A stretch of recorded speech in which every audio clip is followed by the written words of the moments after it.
నమస్తే. తెలంగాణ రాష్ట్రం నాగర్ కర్నూలు జిల్లా మరి తాడూరు మండలం బలాన్పల్లి గ్రామంలో ఉన్నాము. మరి దాదాపుగా 400 సంవత్సరాల క్రితం నెలకొల్పినటువంటి కాకతీయులు నెలకొల్పినటువంటి సూర్యభగవానుడు. వాస్తవానికి మన పురాణ గ్రంథాలు, వేదాలు అది అన్నీ చెప్పేది ఏంటంటే సూర్యునికి వాస్తవానికి గుళ్ళు తక్కువ ఉంటాయి. మరి అలాంటిది తెలంగాణ ఉమ్మడి రాష్ట్రాన్ని తీసుకున్నట్టయితే మరి ఇప్పటివరకు మన పేపర్ కూడా చదవడం జరిగింది. శ్రీకాకుళం జిల్లాలో మరి అసరవెల్లి గ్రామంలో సూర్యభగవాను ఆలయం ఒకటి. మరి తెలంగాణ రాష్ట్ర వ్యాప్తంగా సర్వే చేసిన శోధించిన మరి ఎక్కడ ఉండవు సామాన్యం, ఎందుకంటే ఆ సూర్యభగవానికి ఆలయాలు తక్కువ ఉంటాయి. మరి ఇక్కడ మరి సూర్యభగవాన్ ఆలయము గ్రామస్తులకు కొద్ది సంవత్సరాల క్రితం తెలిసింది. అంతకుముందు శ్రీ చెన్నకేయ స్వామి అని, వాస్తవానికి చెన్నకేయ స్వామి ముఖము నల్లగా ఉండి ఇది నల్లగా ఉండడం వల్ల అలాగే అనుకుంటున్నారు చాలామంది. మరి ఇప్పుడు చూసినట్టయితే మహానుభావులు పాదం మోపినప్పుడు అదేదో నిజం తెలిసిపోతుంది మనకు. మరి ఇక్కడ మహానుభావులు మోపడం వల్ల ఇది సూర్యభగవానుడు అయ్యా మీ ఊర్లో బ్రహ్మాండమైన ఆలయం ఉంది, మంచి దేవుడు ఎక్కడ లేదని చెప్పడం వల్ల గ్రామస్తులంతా ఐక్యంగా ఒకదానికి చేరుకొని ఆలయాన్ని అభివృద్ధి పరచడానికి ముందుకొచ్చారు. అదేవిధంగా అందులో భాగంగానే ఈరోజు బ్రహ్మాండంగా భజన పోటీ కూడా పెట్టడం జరిగింది. మనం ఒకసారి ఆ సూర్యభగవాను ఆలయాన్ని చూసే ప్రయత్నం చేద్దాం. మధ్య మధ్య సందేహాలు ఉంటే మనతో పాటు ఆ గ్రామస్తులు ఉన్నారు, వాళ్ళని తెలుసుకునే ప్రయత్నం చేద్దాం. రండి పోదాం. శ్రీరామ జయ రామ జయ జయ రామ, శ్రీరామ జయ రామ జయ జయ రామ. నన్ను మాత్రమే నిన్ను మాత్రమేనా నేను చెప్తుంటే మీకు వచ్చేది అనమాట. మరి నీ పేరు? యాదగిరి గౌడ్. మన కెమెరామ్యాన్ యాదగిరి గౌడ్. ఇక్కడ పిల్లలు ఎవరు లేరు, వాస్తవానికి పెద్ద మంది పిల్లలు ఎప్పుడు పోయి ఇండ్లలో పడతారు. పెద్ద మందులు వాళ్ళ మీ పేరు మనకు కెమెరామ్యాన్ గా యాదగిరి గౌడ్ సహకరిస్తున్నారు. మనము ఆలయం లోపలికి వచ్చాము. వాస్తవానికి ఇది పేపర్ కు అన్ని చూసాము, పెద్ద ఆలయమే అనుకున్నాను నేనైతే.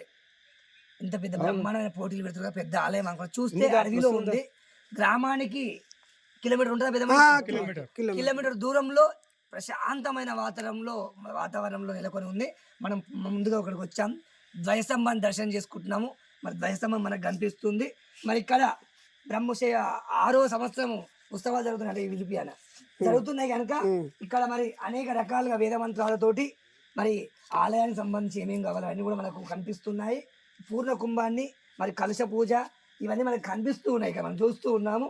మరి రేపు ఇంకా 2 రోజులు కూడా బ్రహ్మాండమైన కార్యక్రమాలు ఉన్నాయని గ్రామస్తులు ఇప్పటిదాకా చెప్పారు. మనము ఇప్పుడు అసలైన మూల విరాట్ను మరి చూసే ప్రయత్నం చేద్దాం. సూర్యభగవాను తేజస్సు మనకు స్పష్టంగా కనిపిస్తుంది, గంభీరంగా కనిపిస్తుంది. వాస్తవానికి మనం చూసే ప్రయత్నం చేద్దాం. రాన్న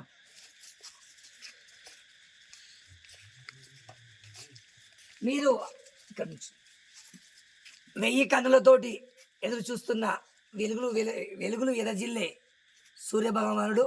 మరి ఈ భూమికి అసలు దేవుళ్ళు ఉన్నారో కూడా మనకు కొంతమంది చెబుతూ ఉంటారు, చెబితే నమ్ముతాము. కానీ సూర్యచంద్రులు అయితే మనకు ప్రత్యక్ష దైవాలు కనిపిస్తారు. మరి అదే సూర్యుడు నాకు పేపర్లో ఒకటి నేను కూడా చూసా, చిన్నగా కనిపించింది, కానీ అఖిలాండ కోటి బ్రహ్మాండ నాయకుడు ఎంత బ్రహ్మాండంగా ఆ ముఖం చూస్తే ఎంత చక్కగా కనిపిస్తుంది. ఒకసారి దగ్గరికి వెళ్ళి చూసే ప్రయత్నం చేద్దాం. ఆలయాన్ని ఫస్ట్ చూసుకుందాం మనము. ఆలయం మరి ఇరువైపులా మరి రాతి దర్వాజాలు ఉన్నాయి. ఆలయానికి చాలా చక్కగా చిత్రకళ ప్రతి ఒక్కరు అంటాడు. విదేశాలు అవి కనుక్కున్నాయి అని అంటారు. వాళ్ళు ఏం అనుకోలే, ఇక్కడికి వెళ్ళి తరలించకపోయి మన గ్రంథాలు తరలించకపోయి చదివి, మనం చదవలేదు, వాళ్ళు చదివిరు. అప్పుడు వాళ్ళు మరి ఈ సంపాదన ఇవ్వాలంటే కంప్యూటర్ వచ్చింది. కంప్యూటర్ రాకముందుకే ఒక రాతి బండ పైన చాలా చక్కగా తోరణాన్ని చిత్రీకరించారు. మనం చూస్తూ ఉన్నాము. మన ద్వారపాలకులు కూడా మనకు కనిపిస్తున్నారు. చాలా చక్కగా ఎంత అద్భుతంగా మనకు కనిపిస్తుంది సూర్యభగవానునికి. మనకు పెద్దగా తెలుగు కనుక తెచ్చగారికి చెప్పే ప్రయత్నం చేద్దాం. మనం ముందుగా ఆలయం వచ్చాము. ఇక్కడ చూసుకున్నట్టయితే మరి ఇక్కడ కూడా చక్కటి మూర్తి కనిపిస్తుంది. చూపి ఇక్కడ ఏనుగులతోటి మరి స్నానం చెప్పినట్టు మనకు కనిపిస్తుంది. చక్కటి రాతి శిల్పాన్ని మనం చూస్తూ ఉన్నాము. మరి ఒకసారి మనం పెద్ద మనిషి ఎవరన్నా మీరు లోపలికి మీరు వండి మరి లోపలికి వెళ్ళి కూడా చూసే ప్రయత్నం చేద్దాం.